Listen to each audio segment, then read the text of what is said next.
Hello, folks. We're down the line from Cape Cod once again tonight with political analyst, author, and historian Dr. James D. Boyes. I'm Michael L. Roberts.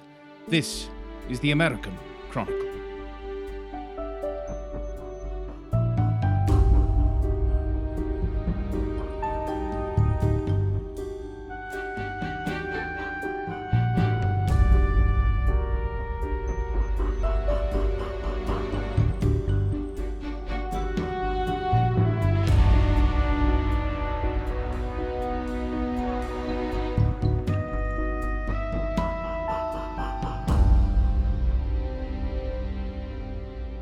We do warmly welcome you to this episode 20 of the American Chronicle.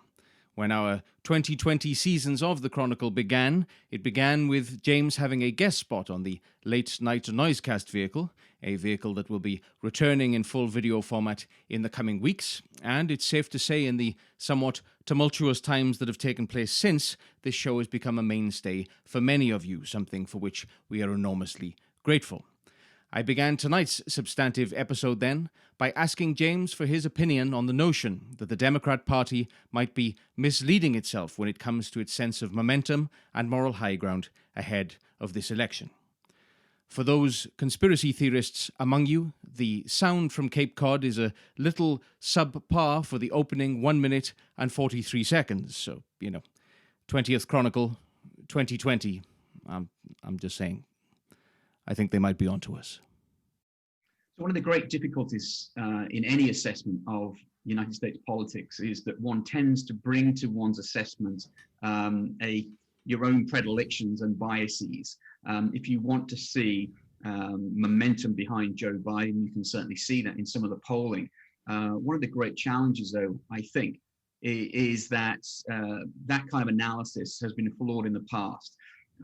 Those of you who can remember 2004, for example, many people, especially on the European left, had spent 4 years counting down the day till election day 2004, believing that would see the removal of what they saw as an illegitimate president, George W. Bush, and the election of John Kerry. Indeed, as late as election morning, there were many who believed that the long lines outside polling stations were indicative of a massive spike in Democratic turnout.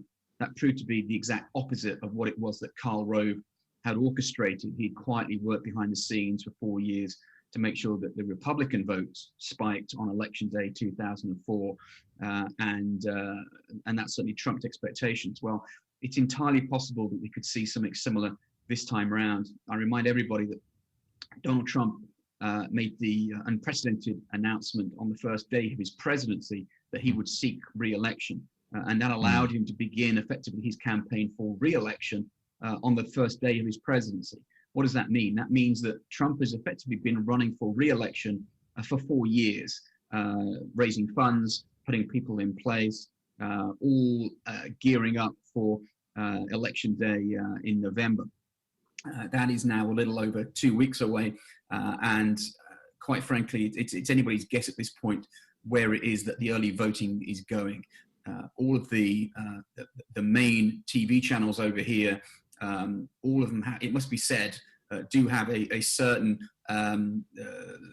affiliation and affection for the Democratic ticket, even if not officially. That certainly comes through in the on-screen analysis. They're all suggesting, of course, that this is all going to be early Democratic voting. Well, it might be, but it might not be. And until those votes are counted, it's impossible to tell for certain. I stress this just because it's not beyond the realms of possibility that we could have what many people might think of as a great surprise come election day in November, which could see Donald Trump re-elected. I know we certainly covered the media biases in their various forms, CNN obviously to the Democrat side and Fox and otherwise to the Republican side. I think we also covered Rove's potential involvement in this modern day Trump scenario. What extent do you think Rove still has impact in this present campaign? Well, certainly he's been offering advice to the Trump campaign. His model is one which the Trump team should certainly be adhering to. As was noted in 2004, George W. Bush only needed to win the polls that were conducted on one day. That was election day. That was the only poll that ultimately mattered. We can sit here and look at this website or that website and ask, well, what does this poll indicate and what does that poll indicate? Well, that's kind of interesting from an intellectual point of view. But of course, there is only one poll that counts. That is on election day, and that is going to be the only poll in town, very clearly. And many of us are going to stay up late, I think, into the night to see how that those polls start to shape up.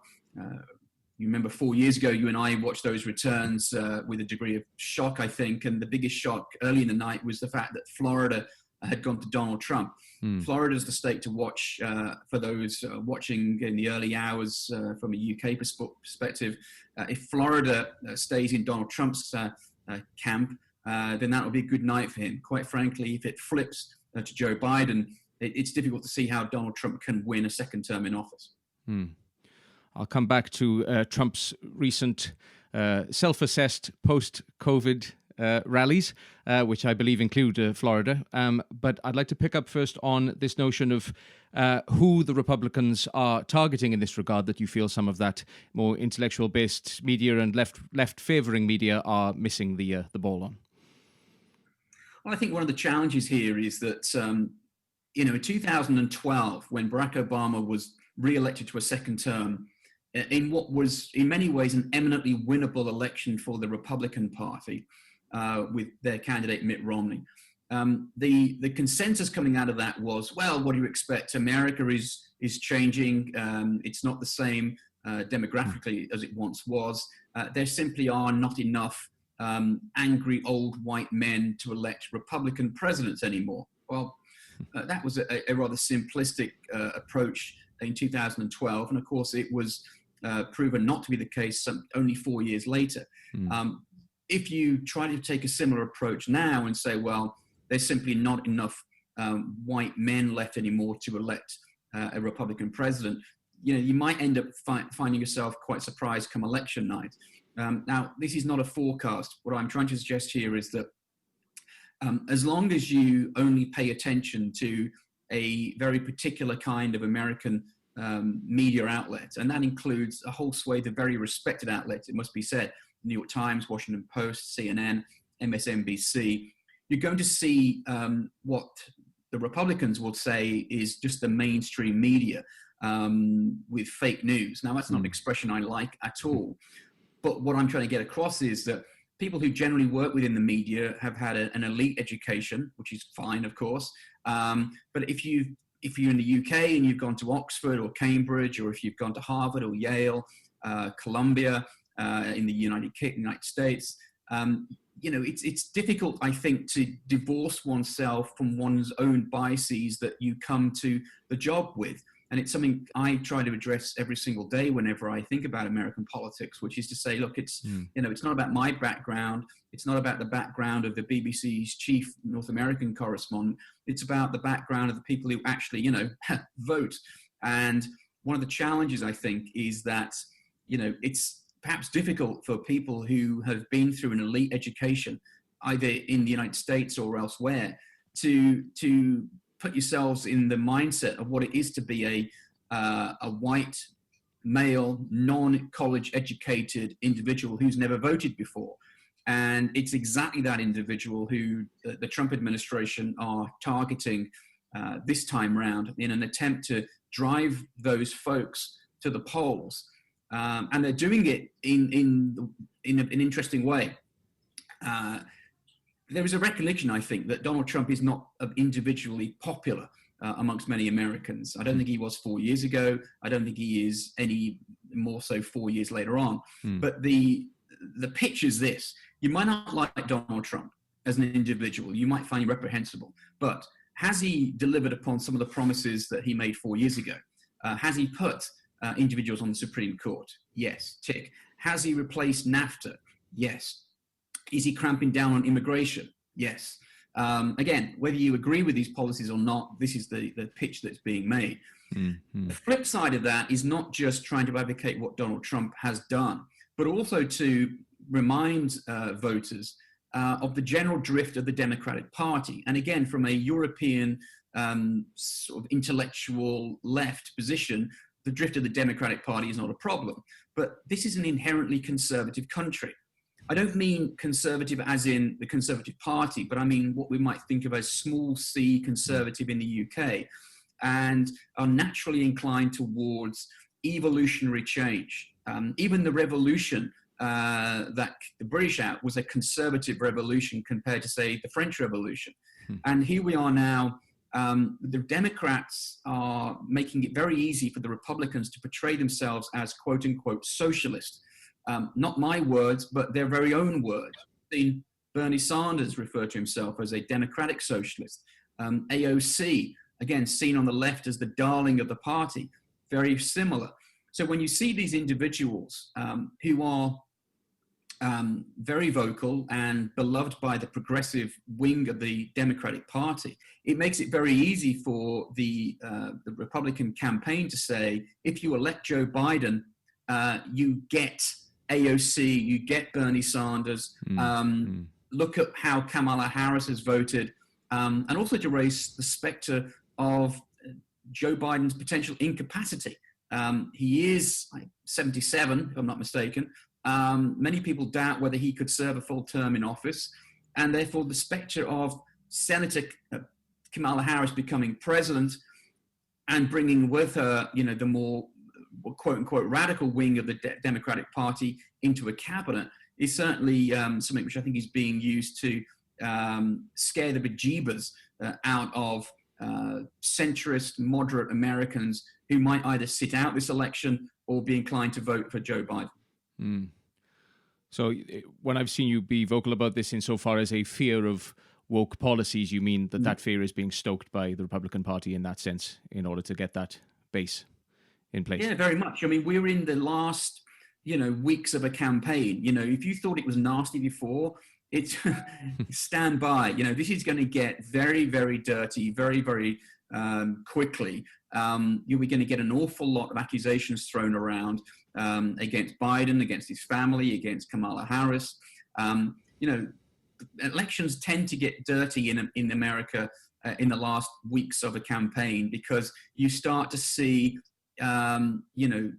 fear of losing coming in, and you don't want to lose it by a squeaker. If there's a possibility here to try to basically get Americans to vote out of fear of Joe Biden rather than love of Donald Trump, the Trump campaign will be very happy with that. They don't care how they win. They want to win. And they will use everything in their power to do so. That's what politics is about. Politics is about power and the acquisition of power. And you can be take the moral high ground all you like. But if you're not in power, it's irrelevant.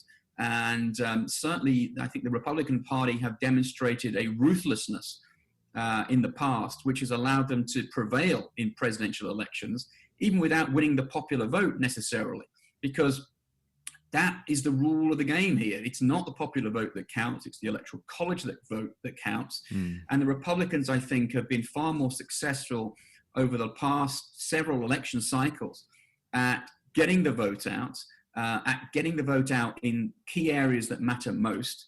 I remind everybody, this is not about population, it's about geography.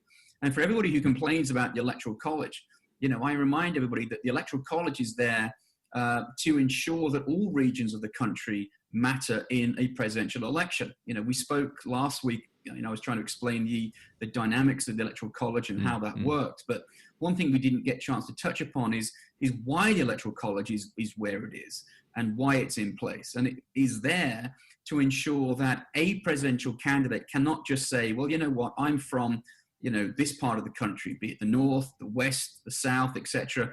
I'm just going to win a majority in my part of the country, and that means I can cobble together the popular vote and win the presidency. It was designed to make sure that a candidate had to appeal across the great swathe of the United States. And again, whether you like the results or not, whether you like Republican presidents or not, if you look at the map of the United States after a presidential election, you'd have to say that in terms of the geographical spread that Donald Trump certainly achieved back in 2016, he had every right to become president in terms of the states that went for Donald Trump. It just so happens, of course, that California and LA County in particular has a huge population, which is actually equatable to many, many other states in the union combined. But the Electoral College is there for, believe it or not, democratic purposes in an attempt to make candidates for the presidency campaign across the entire country and not simply in their own neck of the woods, as it might be seen. Safe from that to adduce that you're not in favor of abolishing the Electoral College then? Well, it's difficult because, of course, if you're sitting in Europe, reading The Guardian, drinking lattes and saying, well, this is ridiculous. America claims to be a democracy, and yet in what we're looking at now, 2 elections since 2000, the popular vote has been thwarted by the Electoral College. It's something which happens very rarely in American history. For those of us who've taught American politics, it was always one of these things that we advised students could happen, but rarely did. And yet we've seen it now twice in the space of 2 decades. It is an anomaly, and yet ultimately that is the rule of the game. All these campaign managers who make a lot of money running campaigns and then writing books about the campaigns know what the rules of the game are going in. It's a little bit like saying, I'm going to play football and ignore the offside rule and then complain when my goal is disallowed. Ultimately, the Electoral College is what counts, and campaign managers and candidates need to adhere by those rules. And you have to win 270 Electoral College votes to win the presidency. And if you've not got a plan to get to 270, you have no place running a presidential election campaign. I don't care who you are, Democrat or Republican. It just happens that Republican strategists, including people like Karl Rove, frankly, have had a better plan of how to get to 270 than did, say, Bobby Mook, who ran Hillary Clinton's campaign back in 2016. And that is borne out in the results. And people can complain about it, not like about it, point to it as anachronistic. But as I was trying to stress a few minutes ago, it is there very much to make sure that a president of the United States campaigns across the United States and doesn't just say, well, you know what, it's enough for me to carry California, Illinois, Florida, New York, etc. You have to try a campaign across the entire swathe of the country. And if you can't do that, you can't possibly claim to try to unite the country if you're not appealing to the entire country. Picking up on your acquisition of power point there and dealing in the opposite for a moment, what, in your opinion, or to what extent, in your opinion, is Trump preparing his supporters for a loss in this election in terms of the rhetoric and campaign approach he's adopting? Well, I don't. Donald Trump isn't expecting to lose. 4 years ago, he wasn't expecting to win, it must be pointed out. But if on election night there isn't a result, or if it's close, or if indeed Donald Trump has lost, I think that the risk we face here is that this is not a guy who's going to face the nation and say, well, you know what, we fought a hard-fought campaign. Ultimately, Joe Biden has prevailed. He will be our next president, and I throw my support behind him, and I urge my supporters to do likewise. I don't think anybody can quite imagine Donald Trump making a presidential concession speech of that nature, speaking from a position of power. My concern, therefore, is that we're already seeing America drift into 2 very distinct bubbles, effectively, neither of which has any great interest in respecting the other and seeing the other one as lacking in virtue. My concern is that Donald Trump, if he does not prevail outright on election night, will be casting so much doubt over the ballots, suggesting this is all because of electoral fraud, that if this was a free and fair election, he would have, of course, won outright. He has already tried to do that retrospectively with his 2016. Yes. Even though he won the presidency because he lost the popular vote, which of course he hates the idea of. He's tried to spin that to say, well, of course that was because there were so many million Americans voting who had no right to vote, suggesting it was because of illegal immigration, illegal registration, and that he still would have won the popular vote if all things were equal. Well, if he's trying to do that retrospectively in an election he won, what's he going to do if he does not prevail and he faces an election that he has technically lost?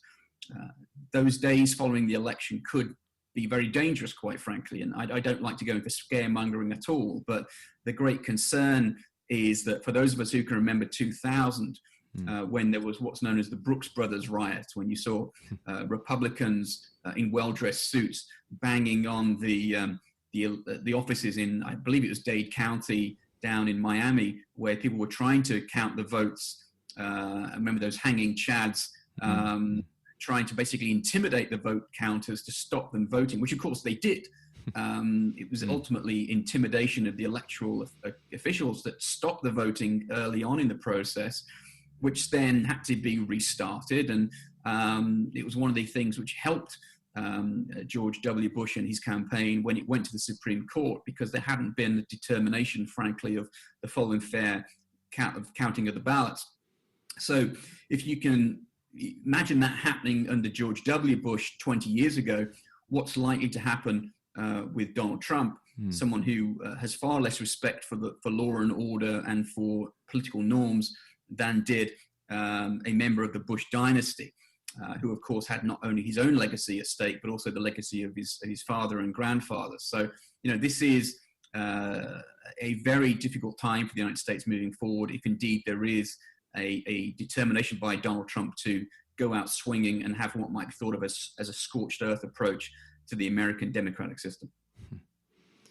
Speaking on political norms there, last week we noted that there was nothing particularly normal about the president's recovery from COVID, and indeed this last week has seen him engage in rallies in a questionable state of health in terms of being maskless and otherwise.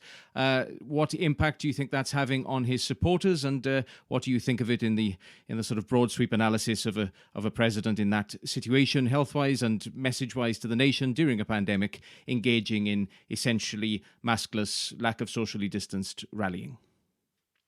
Well, the coronavirus is just, and mask wearing is just another example of where it is that you're seeing a total disconnect between the two Americas, quite frankly. Donald Trump, as you rightly point out, has championed not wearing masks, even in settings where his advisors are standing with him wearing masks. He is not. He was seen landing on the Marine One helicopter on the White House lawn within the last 48 hours. Through the windows, and again, everybody around him was wearing a mask and he was not. You've seen him continue to hold rallies, in part, of course, because the presidential debates, which were scheduled for this week and next, have been scuppered, quite frankly, by the lack of willingness by Donald Trump to engage in social distancing and mask wearing, and to adhere by the rules which the presidential debate committee had put in place, which of course risked muting Donald Trump. Can you imagine Donald Trump ever agreeing to be muted? So it would have made it a damn sight easier to do. Yes. Yes, absolutely. Yes. So he's hit the road, and he's returned to the same strategy that he believes allowed him to prevail 4 years ago, which is going out there speaking to his people. And it must be said that these rallies are attracting thousands of people, anything up to 7,000-8,000 people. And whilst the several people in the camera cutaway shots behind the president are seen on occasion wearing masks, it's noted that when those cameras pan around and show the folks in the audience who were not in what might be thought of as the VIP section close to the president, they are being herded into a tight space. They're not wearing masks, and they are essentially creating what might be thought of as super spreader environments. Now, the president will tell you, as he's telling everybody, look, I'm the age I'm at. I'm told that I am in that sort of very susceptible age category. I got it. I've prevailed. My wife's had it. She's prevailed. It's now been revealed that their son, Barron, has got it and is supposedly recovering.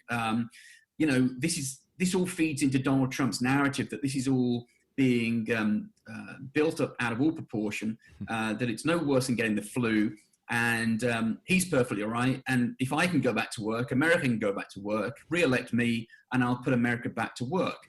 Now, that actually might play very, very well in much of the heartland. The challenge, though, for Donald Trump is if you look at where the coronavirus is now spiking, it tends to be now in Republican voting states. When you and I were having this conversation back in the previous series, and we were talking about where the coronavirus had hit, one of the observations that I was making was, if you're a Republican and you're hearing all about this lockdown nonsense, you're looking at this and going, what lockdown? What coronavirus? This is just affecting the cities on the coasts. This is effectively a democratic plague. It's New York. It's San Francisco. It's Los Angeles. It's Chicago. This isn't a problem for us. It's just those darn Democrats who are getting this. Oh, look, it's about immigration. It's ports. It's where people come into the United States. Maybe we should adhere to Donald Trump's calls to shut down the nation and keep all those pesky immigrants out. Well, that has completely flipped on its head now. Most recently, the states and the cities which had been at the forefront of all this, places like New York, for example, and here in Boston, those numbers have dropped. We risk, of course, having a second spike because of a return to universities in, again, those cities. But in the meantime, it's the Republican heartland which has been most impacted most recently by the coronavirus, and it's there that you're seeing the spikes. And it could very well be something which haunts Donald Trump. And I think that is why he's making a concerted effort to go out and say, look, so what if you get it? It's eminently survivable. I've survived. I'm in my mid-70s. If anybody was going to basically be brought low by this, it's me. Look at me. I've recovered, and so can you. That, of course, doesn't help those, where are we now? Almost, I think it's 220,000 Americans who've died of this, which is a figure which is getting very short shrift from the Republican campaign for re-election. And it can come as no relief, I think, to the victims and the family of those victims to see Donald Trump dancing merrily to the Village People of all people, dancing to YMCA, threatening to come out and kiss both the men and the women of his audience at a time when you've seen this horrendous fatality number, which keeps on rising, and which most analysts believe is going to basically hit 300,000, if not by election day, then certainly by the end of the year. So, there is, to say there's a mixed message coming out of the White House in terms of what the president's saying, in contrast with the numbers and the general direction of travel of this virus across the country, is putting it mildly. I should clarify there. I'm becoming very aware that our listenership is expanding beyond would-be Democrat supporters and otherwise to supporters on both sides, both Biden and Trump. And so, as you rightfully said there, I brought into that question this notion of a maskless crowd. And as you said, there were people with masks sat behind the president in the what would be described as a VIP area. As I understand it, then those masks were handed out for the photo opportunity. And as you rightfully say, the rest was herded. So that's not us presenting some sort of partisan position there, but rather analysing the situation as understood. Yeah. Let me also add, actually, because I said that this approach to masks is demonstrating the schism between the two Americas. Well, the flip side of what Trump is doing, of course, is what Biden's doing. And what Biden is doing is, as he has been, is going absolutely nowhere without a mask. He does not appear maskless. When he's been holding rallies, they have been basically virtual. And, of course, this creates a great visual distinction between the two candidates. Donald Trump is shown to be presenting himself as quite a Superman, There was even a story that apparently he was talking about ripping off his shirt and having the big Superman logo on a T-shirt at one point. I'm still not quite sure whether that was true or whether that's a joke that was being put around. But, you know, I've seen it enough times in enough places to think that this was something that was actually being considered. Right. All of which is being done to contrast with Joe Biden, who they are trying to portray as rather unhealthy. They've already questioned his mental ability, quite frankly. That's not helped when Joe Biden announces that he's running for the Senate, when he mistakenly forgets Mitt Romney's name, and when Joe Biden appears in relatively unpresidential settings, speaking just to a webcam, it would seem, and in contrast to President Trump, who of course is speaking behind the presidential seal. He's now taken to using Air Force One itself as a prop, you know, arriving and delivering speeches at airports so that he can literally park his airplane behind him and use Air Force One in the same way that he used the White House during the convention as the ultimate prop itself. So that it's very, very clear he is the president of the United States. And he has every intention of remaining president. And he's trying to present himself in a very muscular, virile way, I think. And from a visual point of view, it seems to be working. Whether it will work with the polls, whether that has an impact, who knows, quite frankly. But, you know, one is reminded of how it is that past presidents have done something similar, including people like Ronald Reagan, for example, who was the master in many ways, along with his advisors, of presenting himself in a very, you know, muscular, virile fashion compared to his Democratic candidates, who, it must be said, always came across as a little bit weedy and weak in comparison. That's not an assessment of their politics or their personalities, but certainly visually, the Republican Party has a long track record of presenting a better set of images to the American people. And you have to say that on many occasions, it's been successful. Just as a quick drill down on that, am I right in thinking it's the Hatch Act that prohibits such political campaigning events being carried on outside federal buildings? And to what extent does that play a part or not play a part in the recent happenings? Yeah, I mean, the Hatch Act has been designed to prohibit federal employees from campaigning on federal premises during work hours, effectively. This was something which was designed very much to prevent the exploitation of an office by an incumbent. It's simply been trampled all over by Donald Trump from the earliest days. He and both his colleagues, it must be said, have routinely made statements and held events at the White House in particular, which under previous administrations would either not have happened, or if it had happened, there would have been an outcry, quite rightly, from Republicans, if it had been done by a Democrat, frankly. I remember all the way back in 1996, Al Gore, who was vice president and moving forward into the 2000 election cycle, it was alleged that he had made phone calls trying to raise money and get campaign donations from his office within the White House. Now, that seems quaint in comparison, and yet he was wrapped across the knuckles and chastised, probably quite rightly, by his Republican opponents at that time for violating the Hatch Act. Well, that's insignificant now compared to what it is that Donald Trump has done. He has literally turned the White House into his own campaign backdrop in a way which is utterly unprecedented. And throughout this first term, we've seen his advisors, including people like Kellyanne Conway, for example, make statements which, again, appear to violate the Hatch Act on a variety of levels. No one cares about it. No one's doing anything about it.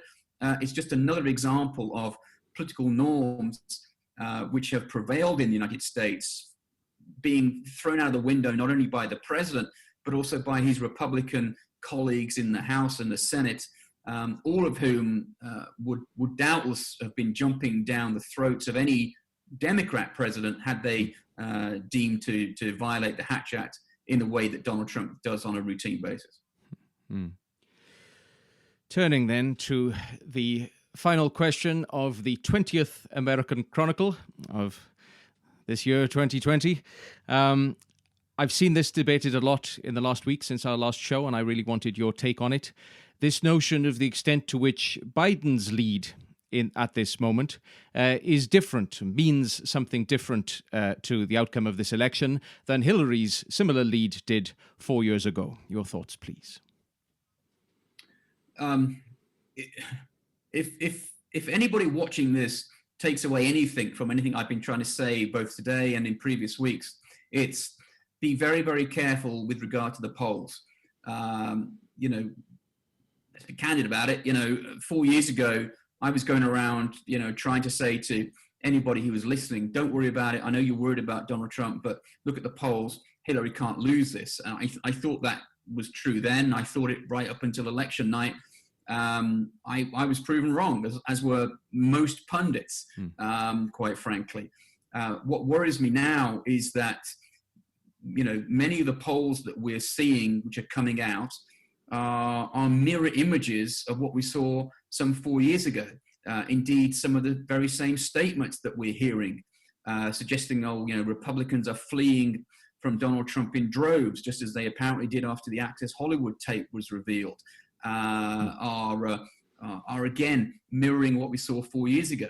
This time 4 years ago, it was announced that Hillary Clinton had a 91% chance of becoming president. That was continuing into election night coverage.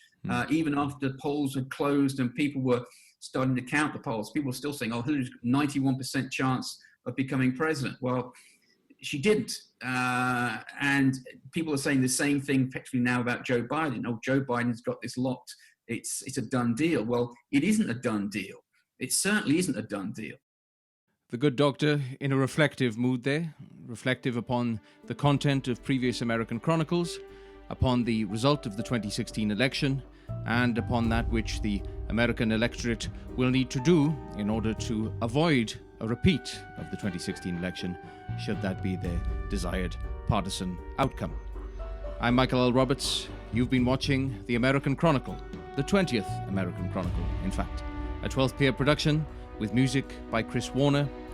Until next Thursday then, good luck, and ever onward to you all.